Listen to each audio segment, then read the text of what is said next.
Good evening, ladies and gentlemen. Jai Hind.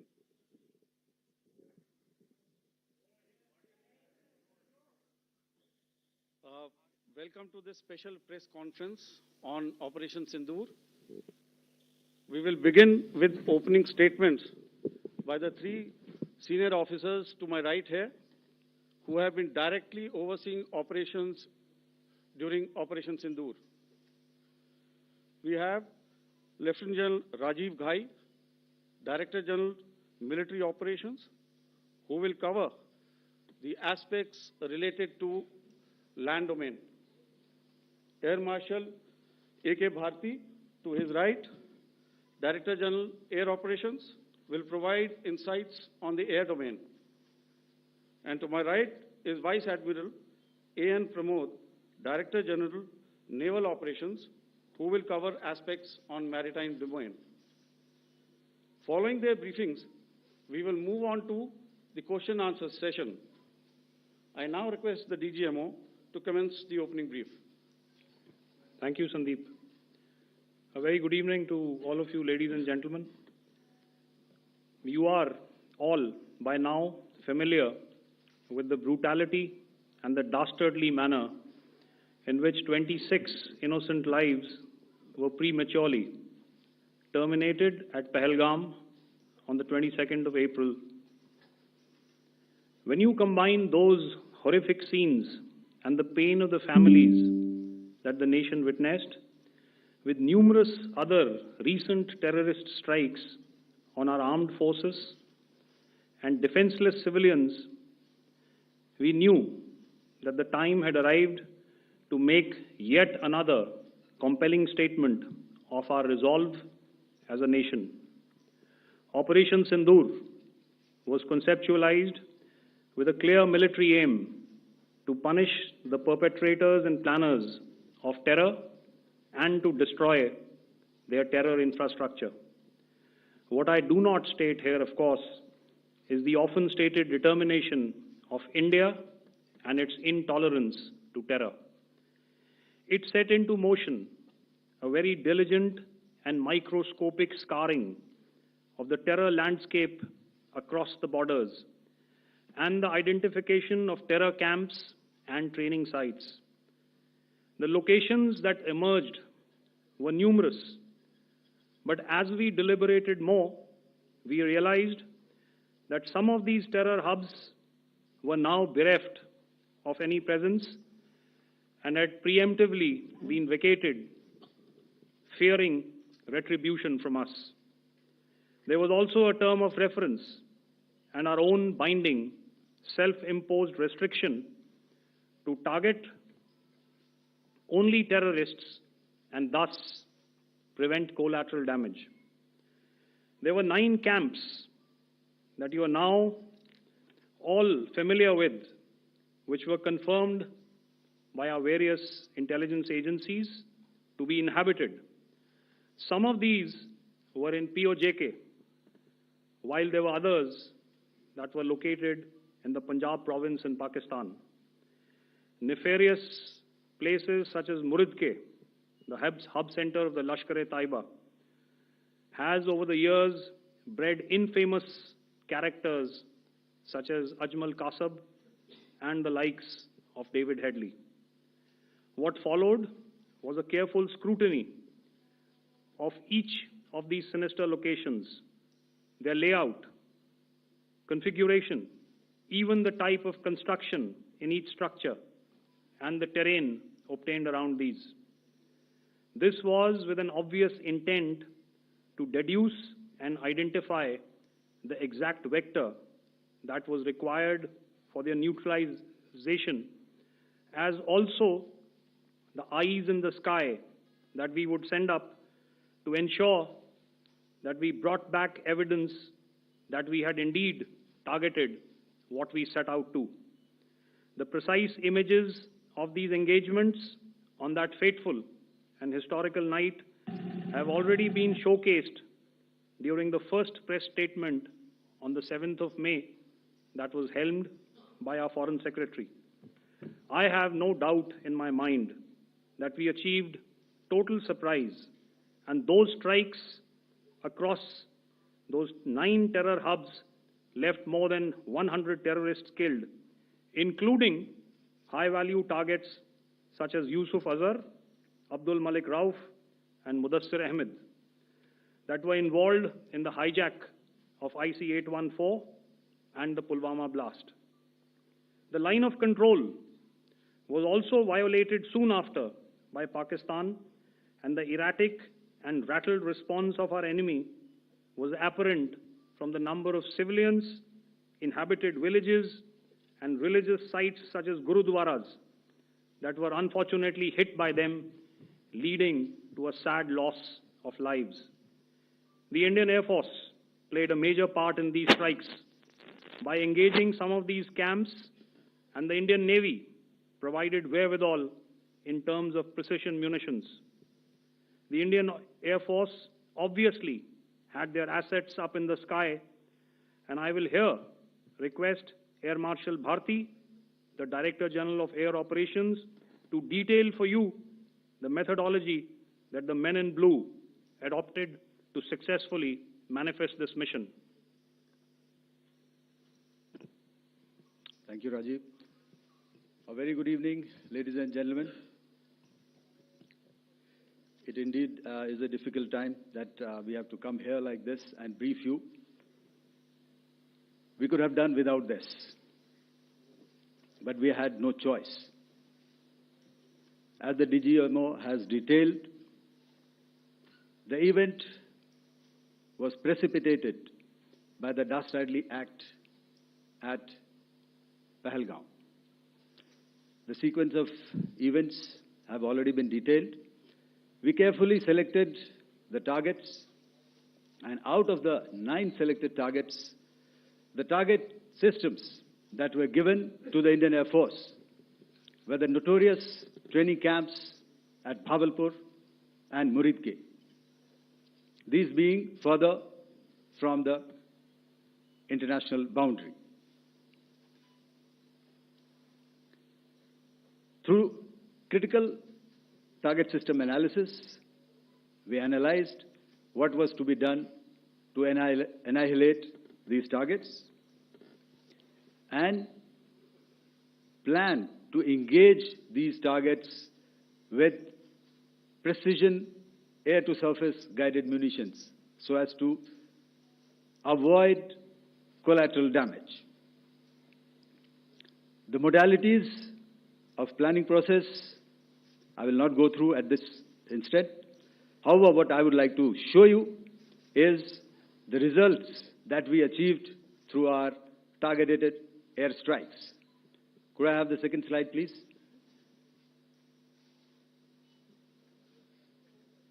Yeah, change, please.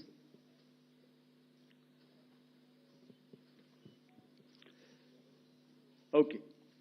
This is what the terror infra at Muridke looks like. If you see, north is as indicated, and to the right is east, where the international boundary lies. Could we have the next slide, please?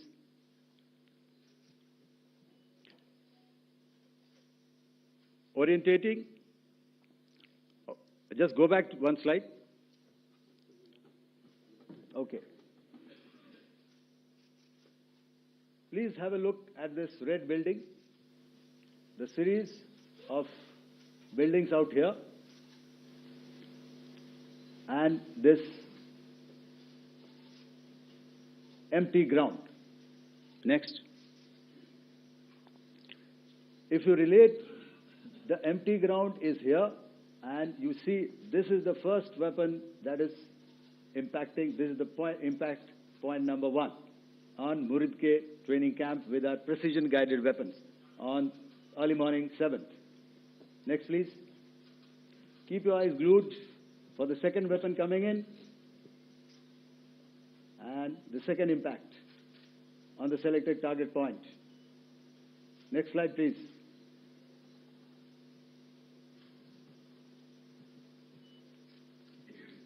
Third weapon, third impact. Continue. and fourth weapon, fourth impact. So through these targeted and precision targeting, we addressed the target at Muridke, which was the terrain infrastructure. Can you hear me? All right. Okay, I'll come closer to the mic. Now we go to the next target, which is the Bhavalpur training camp. Next slide, please. Okay, just wait. So the effect, if you see, the impact point, if I can point out, this is the impact point. The ammunition has gone through the roof and it has created a blast inside, the photographs of which you would have, all of you would have seen.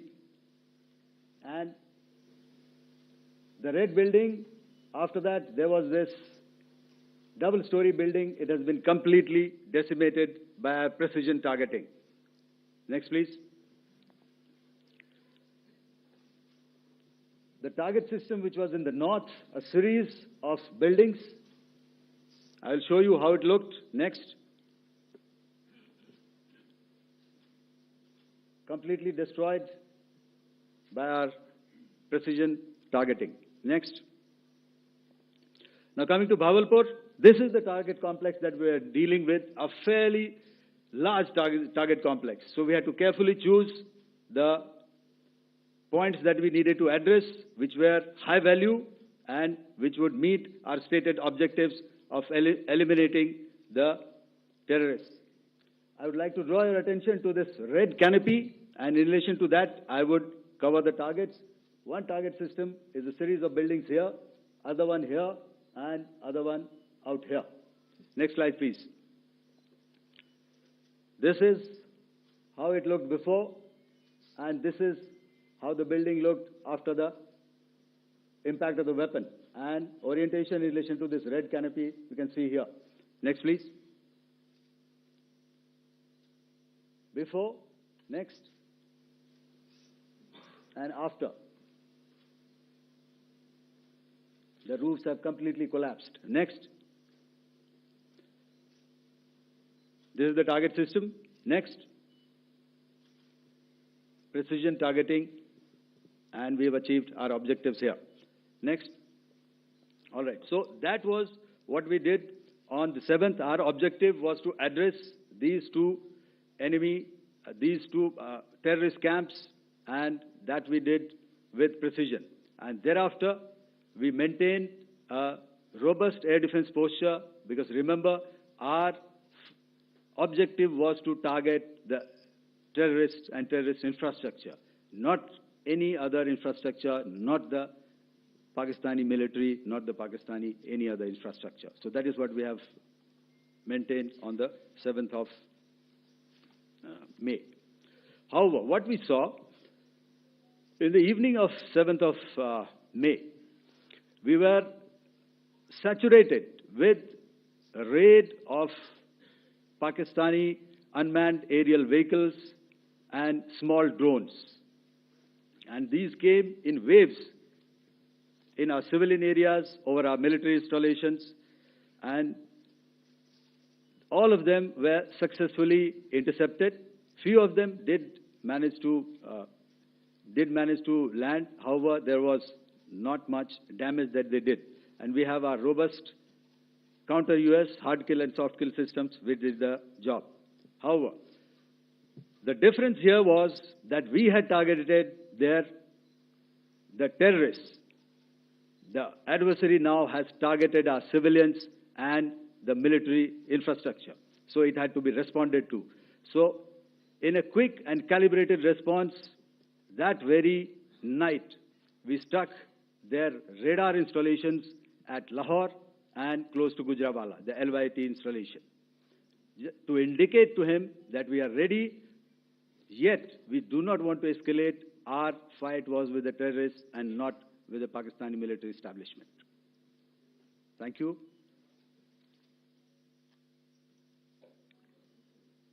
Thank you, Air Marshal Bharti. So, ladies and gentlemen, he's outlined operations not only on the night of 6th and 7th of May, when Operation Sindoor commenced, but also on the subsequent night. Being well aware and familiar with the congenital and impulsive nature of our adversary, and even though we did attempt to reach out and communicate our compulsions to strike at the heart of terror to my counterpart in the immediate wake of Operation Sindoor, the request was brusquely turned down, with an intimation that a severe response was inevitable and in the offing. We were, of course, prepared. Operations on the 7th and the 8th, Air Marshal Bharti spoken about.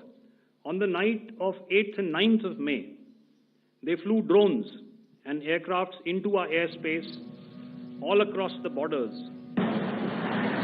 and made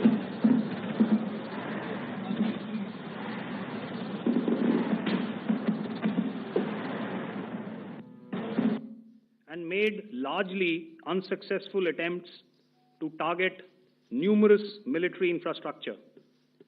Violations on the line of control by Pakistan also commenced yet again and precipitated into fierce arty engagements. The air operations on the night of 8th and 9th of May, I'll yet again request the DG Air Operations to cover.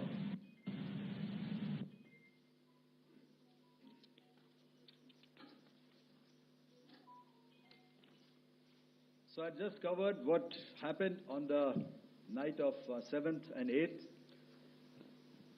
What we found that on the night of 8th and 9th, starting as early as 22:30 hours, our cities had a mass raid of drones, unmanned aerial vehicles, UCAVs, starting right from Srinagar, going down right up to Nalia. It was a mass raid in waves, and it was relentless. However, we were prepared, and our air defense preparedness ensured that there is no damage on ground or to any of the intended targets that the enemy might have planned for.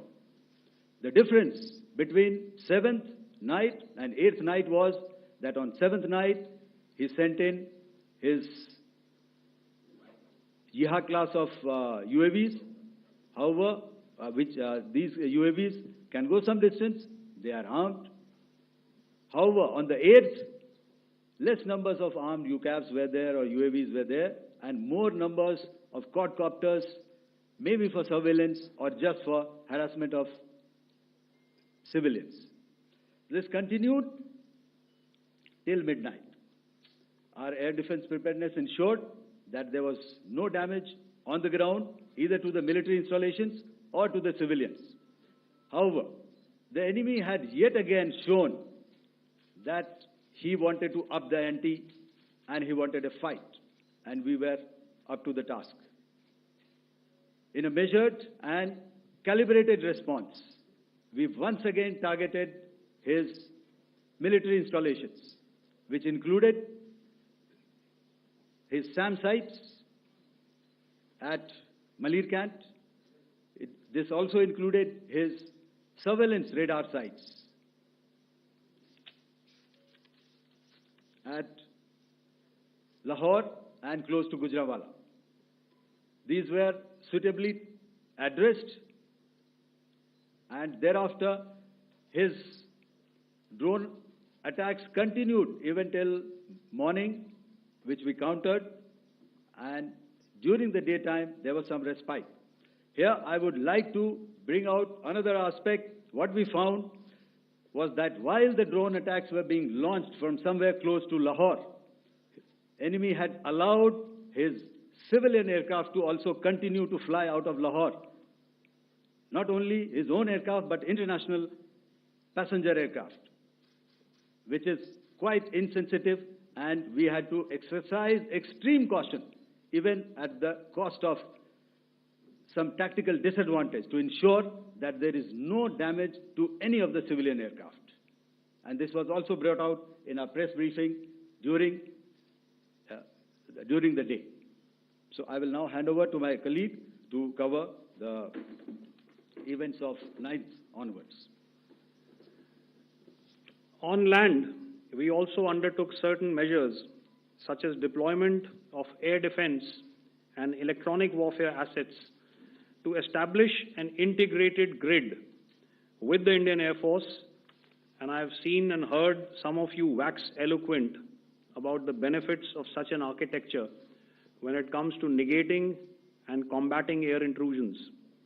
We also carried out deployment to include movement of our forces in the land, sea, and air domains. The night of the 9th and the 10th of May saw similar intrusions by drones and aircrafts, and this time there was a concerted effort to target airfields and some very, very important logistic installations, albeit yet again unsuccessful and denied gallantly and efficiently, I must say, by the integrated Indian Air Force and Indian Army Air Defense. We further strengthened our deployment and also initiated some pressure points to send a very clear and unambiguous message to the other side to desist from any misadventures on land. Some of the airfields and dumps saw repeated attacks in waves from the air. All were thwarted. The Pakistan Army has reported to have lost approximately 35 to 40 personnel in artillery and small arms firing on the line of control between the 7th and the 10th of May. What the other side had probably also not reckoned with was the speedy and precise turnaround and hit back by the Indian Air Force. And I will yet again ask Air Marshal Bharti to speak about these significant and game-changing strikes. I will thereafter request Vice Admiral Pramod, my colleague and Director General of Naval Operations, to tell us about some very telling naval maneuvers in the Arabian Sea that exerted pressure on the night of 9th and 10th of May. Over to you, sir. Thank you. Commencing about 2000 hours, that is 8 p.m. local time, on 8th of May, several Pakistani unmanned aerial systems, drones, combat vehicles attacked multiple IF bases. These included Jammu, Udhampur, Pathankot, Amritsar, Bhatinda, Nal, Dalhousie, Thois, Jaisalmer, Uttarlai, Falodi, Nalia. These were almost simultaneous and they came in waves. All our AD guns and other systems were waiting for them. All these waves were neutralized by our trained crew using the air defense systems that they have, and also some of them were utilized using our legacy systems like Pechoras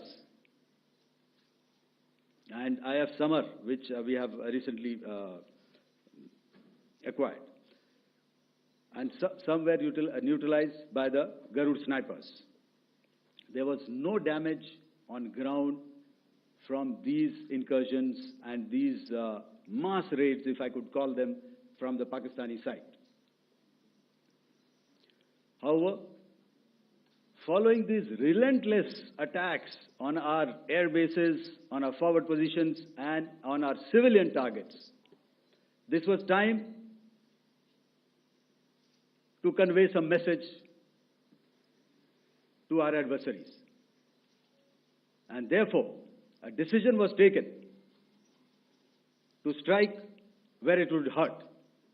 And towards that, in a swift, coordinated, calibrated attack,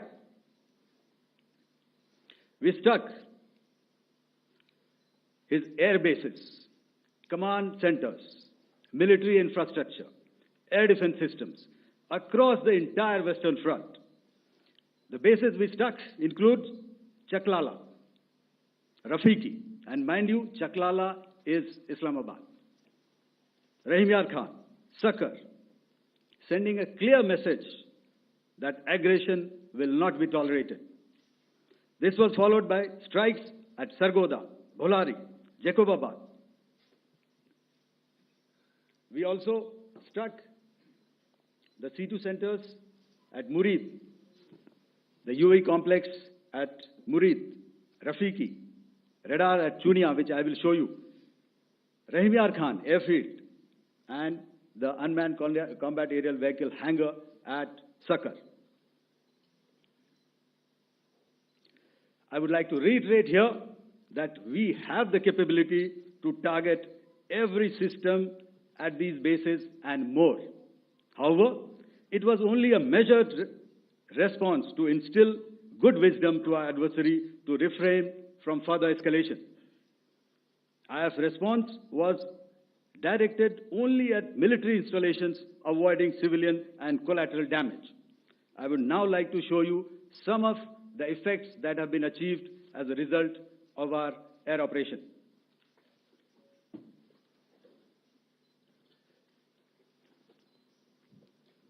Here is the Pasrur air defense system, if you could see.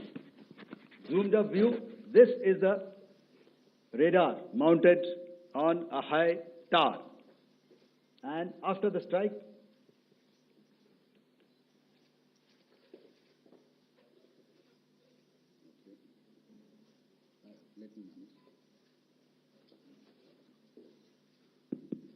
thank you. Can you hear me? Yeah, thank you.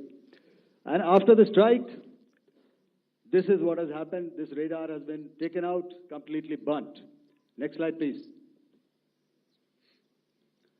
The Chunia air defense radar, which was taken out on 7th and 8th. This is the radar site. A blown up photograph, once again, on a tower. Not very clear, but what you see very clearly is the after effect after we have struck. The radar head has been completely decapitated. Next slide, please. Arifwala air defense radar. In this complex, you see how it looked before, blown up image, and after really blown up. Next. Now coming to Sargodha airfield. Remember, this is one of their important airfields wherein they have a lot of assets, F-16s, other assets which they keep getting, training institutes.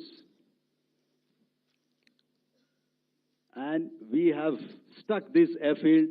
It is not, if you zoom in here, then one impact point here on the runway and second impact point of our weapon, precision weapon on the runway.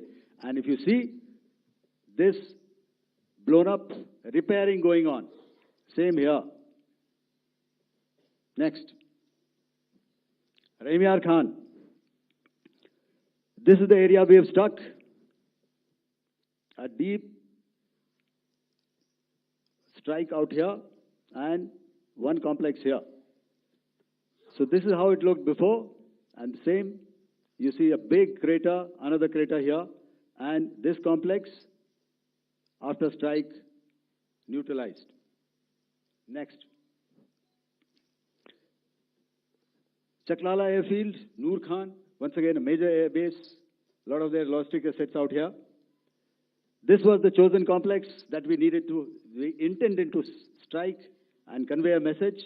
Next slide, please. This is how it looked before, and this is how it looked after our strike. Next. Sakar. We chose the radar site at Sakar. This is the radar site, and after it was struck, this is the aftermath, completely burnt out. Next, please. Aircraft shelter. This is how it looked before the strike, and this is how it looked after the strike. The roof of the buildings completely caved in and burnt. Next. Bolari airfield, aircraft hangar. This is how it looked before, and this is how it looked after the precision strike. Next. Jacobabad, aircraft hangar, and this is how it looked after. Next. So what I'm trying to convey here, ladies and gentlemen, is to start with, Our fight was neither with the Pakistani military nor with anybody else who's there on the other side. Our fight was with the terrorists. We neutralized the terrorists that we selected to be neutralized, and thereafter we only maintained the air defense posture. However, we were relentlessly pounded by waves after waves, night after night, by his UCAVs, by his drones, and by his other unmanned aerial systems. And that left us with no choice but to retaliate, and yet our retaliation was calibrated, it was graduated, and it was proportionate. Thank you.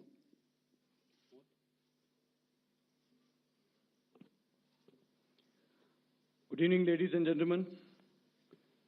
In the aftermath of the cowardly attacks on innocent tourists at Pahalgam in Jammu and Kashmir by Pakistani-sponsored terrorists on 22nd April, the Indian Navy's Carrier Battle Group, surface forces, submarines, and aviation assets were immediately deployed at sea with full combat readiness in concert with the Joint Operation Plan of the Indian Defence Forces.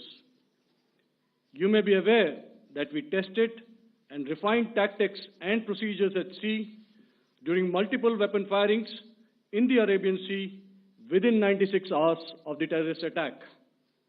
The aim was to revalidate our crew, armament, equipment, and platform readiness to deliver various ordnance on selected targets precisely. Thereafter, our forces remained forward deployed in the Northern Arabian Sea in a dissuasive and deterrent posture with full readiness and capacity to strike select targets at sea and on land, including Karachi at time of our choosing. The forward deployment of the Indian Navy compelled Pakistani naval and air units to be in a defensive posture, mostly inside harbors or very close to the coast, which we monitored continuously. The Indian Navy maintained seamless maritime domain awareness throughout the duration and was entirely aware of the location and movement of Pakistani units. In effect, we had and continue to have good battle space transparency using our maritime domain awareness grid.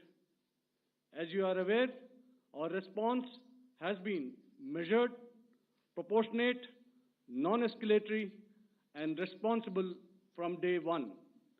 Accordingly, the calibrated approach considered all options, including the ability of the Indian Navy for offensive action from and at sea. As part of this escalation control mechanism, the application of force by the Navy was planned in a synchronized manner in coordination with the Army and Air Force, the highlight being teams from the three services working closely in an integrated manner. Along with the kinetic actions by the Indian Army and Indian Air Force, the overwhelming operational edge of Indian Navy at sea contributed towards Pakistan's urgent request for a ceasefire yesterday. As we speak, Indian Navy remains deployed at sea in a credible deterrent posture to respond decisively to any inimical action by Pakistan or Pakistan-based terrorists. Thank you. Samno Varna, Jai Hind. Now I'll hand over to Director General Military Operations for further proceedings. Ladies and gentlemen, on the 10th of May, in the morning, even as we were getting into a huddle to wargame the events of the previous night, a routine exercise, I received a message on hotline from my counterpart in Pakistan seeking my willingness to communicate. Since our initial aim was to strike at terror camps, and all our actions in the subsequent days were in response to the intrusions and violations by the Pakistan Air Force and its army, it was decided that I would indeed speak with my counterpart. You are already aware, I've seen it being covered on national television, that my communication with the Pak DGMO was conducted at 15:35 hours yesterday and resulted in cessation of cross-border firing and air intrusions by either side with effect from 1700 hours, 10th of May, after he proposed that we cease hostilities.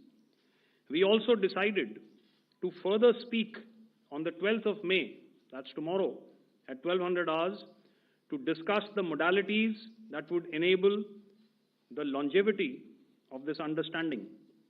However, disappointingly, and must I add, expectedly, it took only a couple of hours for the Pakistan Army to violate these arrangements by cross-border and across the line of control firing, followed by drone intrusions across the expanse of the Western Front through last night and in the early hours of the morning today. These violations were responded to robustly and dealt with as they must be. We have earlier today sent another hotline message to my counterpart highlighting these violations of the understanding between the DGMOs on the 10th of May and our firm and clear intent to respond to these fiercely and punitively, if repeated tonight, subsequently, or later. In this regard, I must inform all of you that the Chief of Army Staff has earlier today conducted a security review and has granted full authority to our Army commanders for counter-actions in the kinetic domain in case of any violation by Pakistan.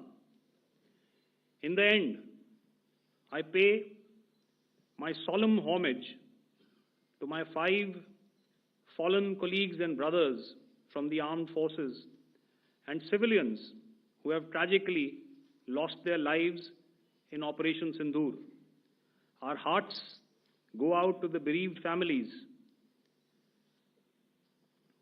and we express our solidarity to them in this lifetime and beyond,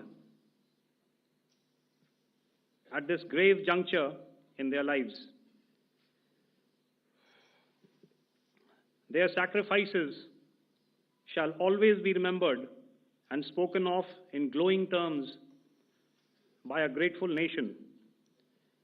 We have thus far, ladies and gentlemen, exercised, and my colleague Pramod highlighted this, immense restraint, and our actions have been focused, measured, and non-escalatory. However, any threat to the sovereignty, territorial integrity, and safety of our citizens will be met with decisive force. Jai Hind. Okay, ladies and gentlemen, we are now open for questions. All right, now, since I would not know all of you, I would expect you to please raise the placard or your hand, and once I indicate, I expect you to please give out your name and the media group that you belong to. Keep your questions short so that we can take as many questions as possible. Also, ladies and gentlemen, kindly bear in mind that confidential aspects may not be answered by the 3 DGMOs. Right. I've got a lot of hands there. Let me start from the left. Left foot always in front when we start marching. So here we have to the left, okay. Yeah, 238. Hello. So this is Manas Pratimugyan from PTI, Press Trust of India. So the understanding that was reached yesterday on stopping the military operations and actions, was it for just 3 days? And what would be the cost escalation if there is violation of this understanding by the Pakistani side? And my subsequent question would be that we have a kind of ceasefire agreement with Pakistan that was finalized in 2003. So will there be some kind of, similarities in frameworks between the two kind of understandings, 2003 ceasefire agreement and the current understanding on stopping military operations? And again, what would the cost that will be incurring on Pakistan if Pakistan again resorts to this kind of terrorist activities, because we have made it very clear that the cost will be very high. So I would like to have your thoughts on it. Okay, so I'll answer the latter part of the question first. I also want to add that while the initial ceasefire agreement, as you correctly pointed out, is of the 2003 vintage, but I must remind you that in 2021, in the month of February, and this was then when the crisis in eastern Ladakh was also on, the two DGMOs had spoken and arrived at a ceasefire understanding that lasted right up until this unfortunate attack at Pahalgam. Once our Foreign Secretary had announced the decisions of the CCS in the immediate wake of that attack, he had announced certain measures, and then of course Pakistan had in turn made its own announcements. Since then, there have been certain violations of this ceasefire understanding, and of course after the 7th of May, like I pointed out during my statement, that there have been numerous violations on the line of control especially, and of course along the international boundary by the Pakistan Army and the Pakistan Air Force. This understanding that we spoke about yesterday, no, it was not for 3 days. It was first to stop aggressive and hostile activities immediately, let that order and direction settle down for about 36 hours, and thereafter discuss modalities, like I said, to ensure its longevity. That is tomorrow, on the 12th of May. But unfortunately, we had a violation starting at approximately 1900 hours last night. And we've sent a communique, like I said, to the Pakistan Military Operations Directorate. And we will await as to what happens tonight. All right. The cost escalation, I'll leave it to your best imagination. I've already said that the response will be fierce and punitive. Now, the right foot forward. Yeah.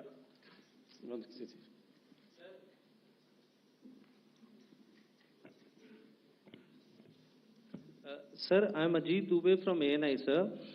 Sir, my question is that you talked about the loss of lives to the Pakistan Army, that was around 35 to 40 kills secured by the Indian Army. Sir, can you tell us what would be the total loss of life to the Pakistan Army in both Army and Air Force attacks, sir? And how good was the performance of the BrahMos, Scalp and the S-400 during the operations? And sir, since we have, sir, just one line. No multiple questions, please. Sir, all right. And since sir, we have achieved such a spectacular, we have made good achievements in this entire operation. Can we say that we have emerged victorious, or we have a big upper hand over the Pakistanis in this entire conflict? Thank you very much, sir. So I'll answer the question about the loss of lives on the other side. Of course, there are various means to ascertain that number. There is information from various agencies that come in. There are, of course, on the line of control, other ways to find out as to what has been the effect of what you are doing there in ceasefire violations. So therefore, I mentioned 35 to 40 on the line of control, and please remember that once Operation Sindoor was launched, the responses of the Pakistan Army were also on Indian Army or the Indian Armed Forces infrastructure. Let me put it that way. So that's why I did not cover casualties of the Pakistan Army, at least in the initial phases of battle, because those were not our targets. Our targets were terror-oriented. And of course, later, once they launched air intrusions and air operations on our infrastructure, we've used heavier weapons, and of course, there would have been casualties, but those are still being assessed. The effects of the weapons that you mentioned, I will request Air Marshal Bharti to, apprise all of you about those. Good evening, Mr. Sujit. How are you? Ajit. Okay, we're meeting after some time. I never mentioned about any of the weapons that we used. Check. Okay. What I was saying, that I never mentioned of any of the weapons, the caliber that we used. All right, so we'll leave it at that. Those are matters of operational details which I would not like to go into. But suffice to say that whatever methods and whatever means we have chosen, it had the desired effects on the enemy targets. How many casualties? How many injuries? Well, to start with, our aim was not to inflict casualties, but in case there have been, it is for them to count. Our job is to hit the target, not to count the body bags. And the last part of your question, I wonder if you read out the tweet on ADG-PI at midnight once we'd done what we had to in Operation Sindoor. And that's credit to my friend here on the left. Justice has been served, Ajit. That is all that I will say. Ajit, I'll request you to, refrain putting words into his mouth. All right. Yeah, I'll come back to the left. 147. Sorry, 47. No, one word. 47. Did I see it here or? Yeah. Good evening, gentlemen. Sorry, 147, I saw it there. Sorry. Yeah. Since I've already said, 147, start please. Hi, sir. Good evening. This is Shivam Patel from Reuters News Agency. Thank you for giving me the opportunity. My question, sir, is how many military targets did Indian Armed Forces strike in Pakistan in response to the attacks from Pakistan? How were these targets selected? And how many troop casualties have been there in total on both sides, if you can give details? Thank you. I'm sorry, where are you? I haven't spotted his. He's to the right. Okay. Can you just repeat that for me, please? Sure, sir. So my name is Shivam Patel. I'm from Reuters News Agency. My question is, how many military targets in total did the Indian Armed Forces strike in Pakistan in response to the attack from Pakistan? How were these targets selected? And how many troop casualties have been there on both sides, if you can? So you're speaking of the targets that I mentioned in the wake of the attack at Pahalgam, right? Yeah, I think it's amply clear to everybody here that the Pakistan Army has not crossed the international boundary, neither in the plain sector nor on the line of control. So the intrusions have been in the air. There have been certain attempts on the line of control when ceasefire violations have been on to try and infiltrate and carry out and perpetrate activities that we are all very well familiar with. Whether these are by terrorists or by the Pakistan Army or its special forces and commandos is difficult to say, but each of these have been effectively thwarted. So therefore, as far as engagements of military targets on the other side is concerned, I thought Air Marshal Bharti covered those very well and, in detail. And he also mentioned as to how they went about targeting those.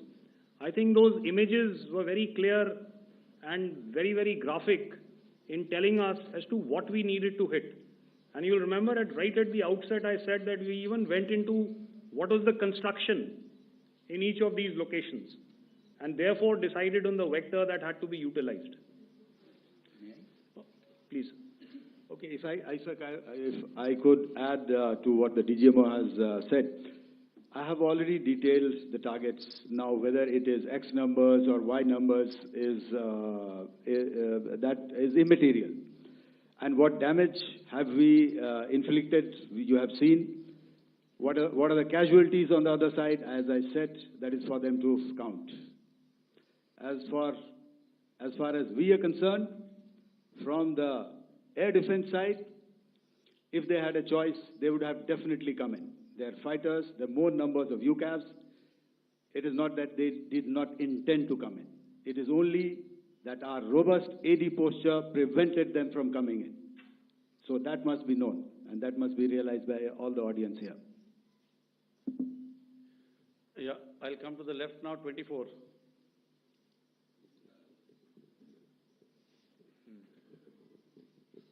Good evening, sir. This is Anvesh Rath from Z.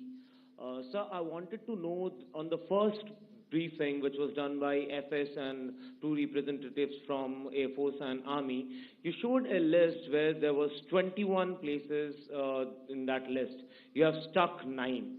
Are more operations going to be held? Is Operation Sindoor still on? And the second question, thank you, sir.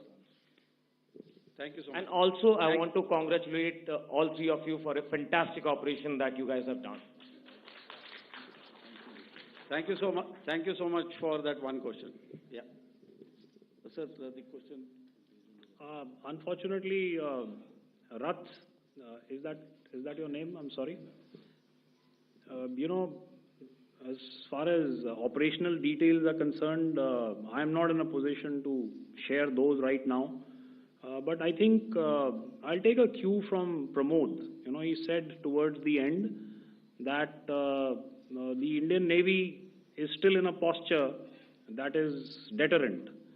And I have already made it very clear towards the end of what I said that it's only a couple of hours ago that the Chief of Army Staff has carried out a security review, and he's authorized our Army commanders to deal with violations of any kind from across the borders in a manner that they deem fit. So, again, to reiterate, the response will be fierce and it will be punitive.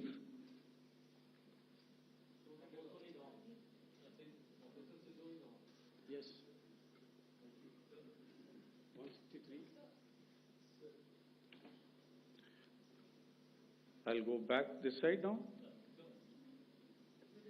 Yeah, 255. She said middle wale kya karenge, so 255. Oh, sorry. Good evening, sir. Yeah, I'm Shailesh from National Defense. Please allow me, first of all, to pay my gratitude for protecting us Indians. Thank you very much. Sir, since the enemy has been talking about taking down our aerial platforms, it would be deemed fit in case we can reveal that we have taken down their fighter jets. What could be the number?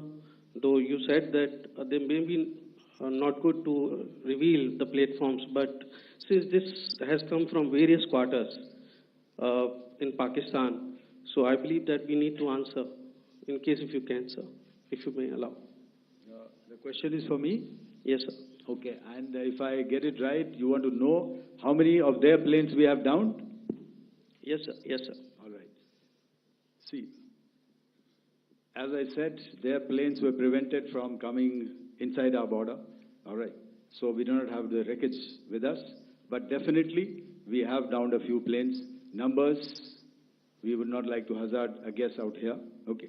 I have the numbers, okay, and we are getting into the technical details of it to establish it.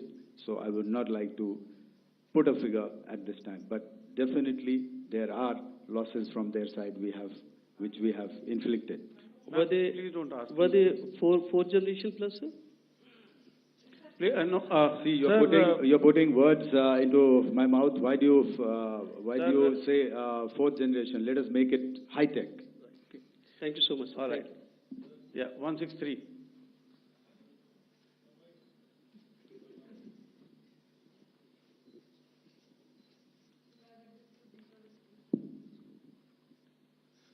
Sir मैं मंजीत नेगी हूँ आज तक से। मेरा सवाल ये है कि इस पूरे ऑपरेशन में जो आतंकी ठिकानों को निशाना बनाया गया, क्या नंबर्स कुछ बता सकते हैं कितने आतंकी मारे गए? कुछ नाम सरकार मतलब कुछ नाम मीडिया में आए भी हैं जो बड़े उसके मास्टरमाइंड थे। और एक सवाल जो आज एयरफोर्स ने भी एक ट्वीट किया कि ऑपरेशन सिंदूर अभी जारी है और सरकार की तरफ से भी कहा गया। और पिछली बार जब विदेश मंत्रालय की प्रेस कॉन्फ्रेंस पहली हुई थी उसमें वो लिस्ट दिखाई गई थी कि 21 टेरर कैंप आइडेंटिफाई किए गए हैं। तो क्या जो बाकी बचे हुए टेरर कैंप हैं उन पर भी कार्रवाई होगी? और एक नंबर अगर आप बता पाएं कितने टेररिस्ट मारे गए? Sir, before you answer, sir, before you. Manjeet ji, 3 questions. The third one has just been asked here before. So 21, this thing. So I'll request the first to be answered so that we have more number of people who can ask. Manjeet, जब मैंने statement दिया तो मैंने शुरू में ही कहा कि जैसे ही ऑपरेशन सिंदूर कॉन्सेप्चुअलाइज हुआ तो हमारा जो पीछे की कार्रवाई होती है स्पेड वर्क और टारगेट्स को आइडेंटिफाई और एनालाइज करने की कार्रवाई शुरू हो गई थी। मैंने जब स्टेटमेंट दिया तो मैंने बताया कि बहुत सारे थे, हमने 21 दिखाए होंगे और भी हैं, लेकिन वो लिस्ट फिल्टर करते करते 21 तक पहुंची। अब क्या आगे एंगेज किए जाएंगे? अगर जरूरत पड़ेगी तो जरूर एंगेज किए जाएंगे, लेकिन मैंने बताया कि इस समय जो इंट एजेंसीज ने हमें बताया कि फलाने कैंप में प्रेजेंस है, हमने उनको एंगेज किया। कुछ नाम मैंने लिए, कुछ नाम अभी पुख्ता किए जा रहे हैं। मैंने आपको बताया कि जो इंट एजेंसीज ने अभी तक असेसमेंट किया है उसमें उन्होंने कहा है कि तकरीबन 100 से ज़्यादा मारे गए हैं। और एक आज आपने तस्वीर भी देखी कि काफ़ी प्रोमिनेंट जो फ्यूनरल था, काफ़ी प्रोमिनेंट एक जो हस्ती हैं वो ऑर्गेनाइज कर रहे थे, और उस फ्यूनरल में और कौन कौन लोग अटेंड कर रहे थे वो तो आपने देखा ही। तो आप लोग सब समझदार हैं और मुझे ये कहने की ज़रूरत नहीं है कि इन लोगों को कहाँ से सपोर्ट मिल रहा है।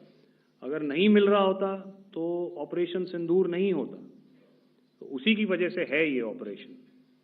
तो मेरे ख्याल से मैंने आपके सारे सवालों का जवाब दे दिया है। Ma'am. Sir, next is from 17.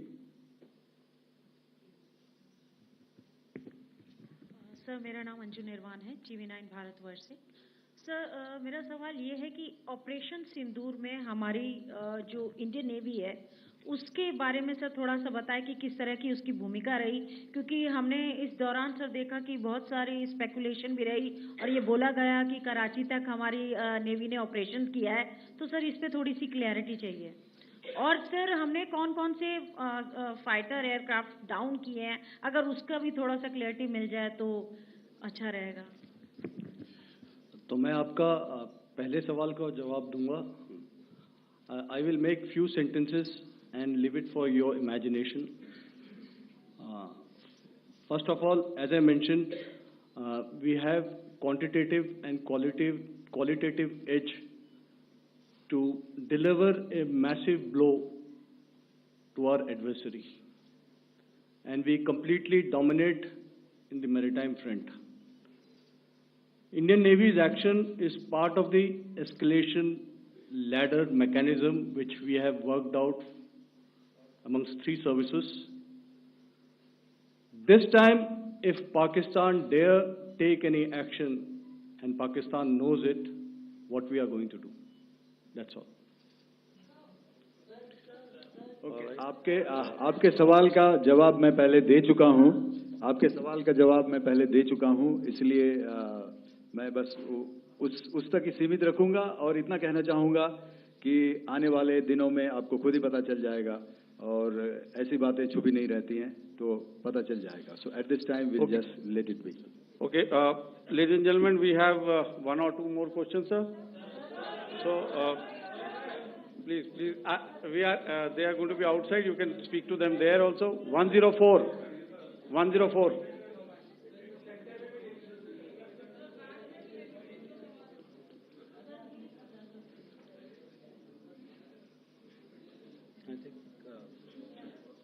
Yeah, ask sir. Sir, Dinakar with the Hindu newspaper. Are you surprised that you got this question? No, sir. Look. Sir, can you give a number of assets we lost? Because there's been a lot of speculation going on. International media writing a lot of things about our platforms, including Rafale. I mean, Pakistan claiming that Rafale has been downed, etc. Can you put that question to rest and clarify on that? I guess that question is for me. All right. I'm happy that you've asked this question. You know, we are in a combat scenario, and losses are a part of combat. The question that you must ask us, okay, and indeed that we must ask ourselves, you inclusive, is have we achieved our objectives? Have we achieved our objective of decimating that terrorist camp? And the answer is a thumping yes. And the results are for the whole world to see. As for the details, what could have been, how many numbers, which platform did we lose? You know, at this time, I would not like to comment on that because we are still in a combat situation. And if I comment on anything, it will only be advantage adversary. So we don't want to give him any advantage at this stage. All I can say is that we have achieved our objectives that we selected, and all our pilots are back home. Thank you. Okay, hold. Please don't. Please be civil here. So we'll have 220 now. Hello sir, this is Anita Chaudhary sir from Swadesh newspaper. मेरा सवाल है, क्योंकि ये हमारे जो पहले जो action रहा वो आतंकवाद के खिलाफ रहा, तो आतंकवाद में अजहर मसूद की तरफ से एक बयान जारी किया गया था जिसमें उन्होंने कहा कि हम इसका बदला लेंगे और जाज रुलाएंगे। तो क्या अगला, अगर खुदा न खास्ता अगला टेरर अटैक किसी भी तरह का होता है, तो क्या उसे एक्ट ऑफ वॉर में हमारी तरफ से लिया जाएगा और उसका क्या माकूल जवाब दिया जा सकता है? मेरा इसमें सिर्फ एक ही जवाब है आपके लिए कि हमने अपनी कार्रवाई करी। हमने उसके बाद मैंने अपने स्टेटमेंट में भी बताया कि ये कम्युनिकेट करने की कोशिश करी कि हमने इस तरीके से ये जो स्ट्राइक्स हैं वो क्यों की। लेकिन जो हमारा एडवर्सरी है उसने जैसे मुनासिब समझा वो कार्रवाई करी। तो आपने देखा कि ये जो एक्टिविटीज़ चल रही हैं 3-4 दिन से, ये कोई वॉर से कम नहीं है। नॉर्मल सर्कमस्टांसेस में एक दूसरे देश की एयर फोर्सेस हवा में नहीं उड़ती हैं और एक दूसरे के ऊपर स्ट्राइक्स नहीं करती हैं। हर रात इंट्रूजन्स नहीं होते हैं।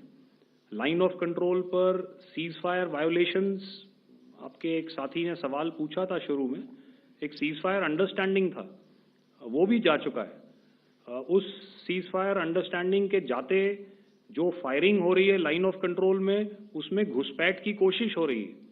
आमतौर पर ये घुसपैठ लाइन ऑफ कंट्रोल में टेररिस्ट करते हैं, लेकिन हमें इंफॉर्मेशन है कि हो सकता है ये पाकिस्तान आर्मी की टोलियां भी हों जो हमारे पोस्ट के ऊपर खामी पहुंचाने की कोशिश कर रही हैं। तो ये सारी एक्टिविटीज तो वॉर में शामिल हैं। तो ये कहना मुश्किल है कि आगे क्या होगा, वो स्पेक्यूलेटिव जोन में आ जाता है और मैं स्पेक्यूलेट नहीं करना चाहता हूँ। हर एक सिचुएशन अलग होती है और उससे एक तरीके से डील किया जाता है। सर मैं एक सवाल इसका मैं जवाब देना चाहता हूँ, एक मिनट। सो जो मिलिट्री होता है, our main job is to prevent war and maintain peace and stability. So it is not that our response is a graded response. That means अगर किसी ने किया तो उसको graded उसमें किया। जैसे terrorist action हुआ तो what we did is a terrorist action and we destroyed all the terrorist camps. उसके बाद आपने देखा कि उनने थोड़ा सा कोशिश किया तो हमारे एयरफोर्स एंड आर्मी ने क्या किया, तो मिलिट्री टारगेट्स हैं उनको उनके ऊपर थोड़ा. So our aim is to maintain peace and tell our adversary that you do this and the response will be bloody. Okay, now as per the, please, we'll have 166 and 25, and after that, no more, please. Sir, this side. Ladies and gentlemen, please maintain, I this request side, you to sir. please be quiet. Jal Ghai? No. This side, sir. We have only two questions left, 166. Yeah, please ask. So I'm Rahul Singh from Hindustan Times, sir. So you were totally on top of the game in the kind of losses you've inflicted on the enemy. I mean, we saw the slides and everything.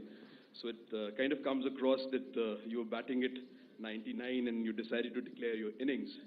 What are your thoughts on that, sir?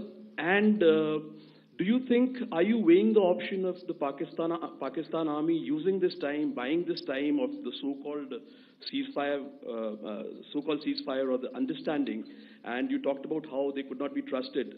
So buying time to kind of build up their war reserves, getting stuff from their friends like Turkey or China, are we considering that possibility, sir?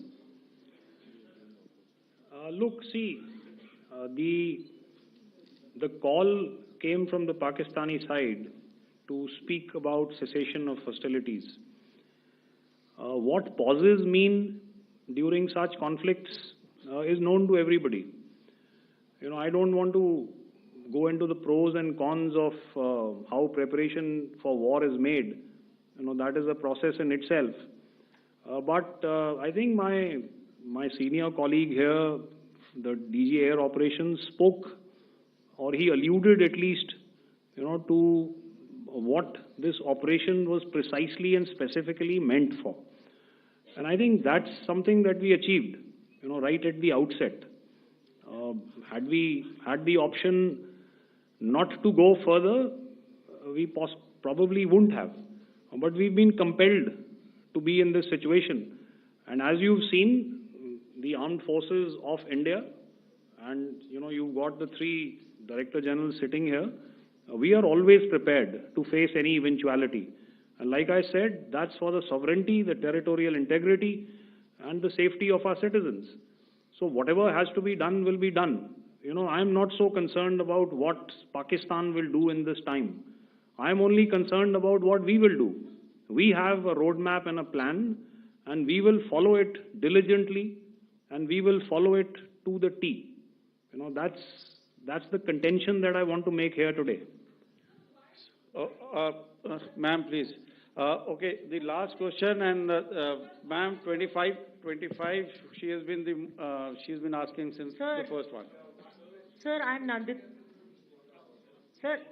She's not asking a question. Sir, I'm Nandita Dagar, DGAR from DD News and DD India.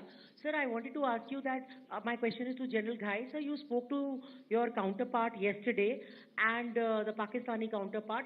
Sir, what is the Indian Army's assessment that despite that agreement, that talk that you had, despite that agreement coming into effect at 1700 hours yesterday, why did they violate it? And number two, yesterday at the Joint Defense Ministry and Foreign Ministry briefing, Wing Commander Vyomika Singh and Colonel Sophia Qureshi had told us that we have cited the Pakistani troops amassing at the borders and at the LOC. Sir, has that situation changed? Have they withdrawn? And sir, if in case, despite now there is a lull, of course, but if tonight again, if the enemy again carries out shelling and aerial intrusions through drones, what is going to be our response, sir? Thank you. So, without outlining the specifics of that response, I've already made it clear that there will be a response and it will be fierce and it will be punitive. Why the Pakistan Army chose the option of violating the understanding that was arrived at earlier yesterday, I think that's a question that we best answered by the Pakistan DGMO. I wouldn't be able to, give you that. But, in situations such as these, and if you go back into any conflict, sometimes these understandings take time, to fructify and manifest on ground. But without, getting into the reasons, it is our mandate to be prepared at all times, and that we were. It's not as if because there was an understanding we weren't prepared.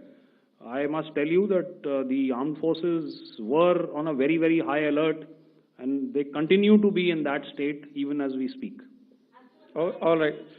Ladies and gentlemen, please, ma'am, please. Okay, thank you so much for coming today. Those who have missed asking a question, those who have missed, see, I knew I'll grab this attention from you like this.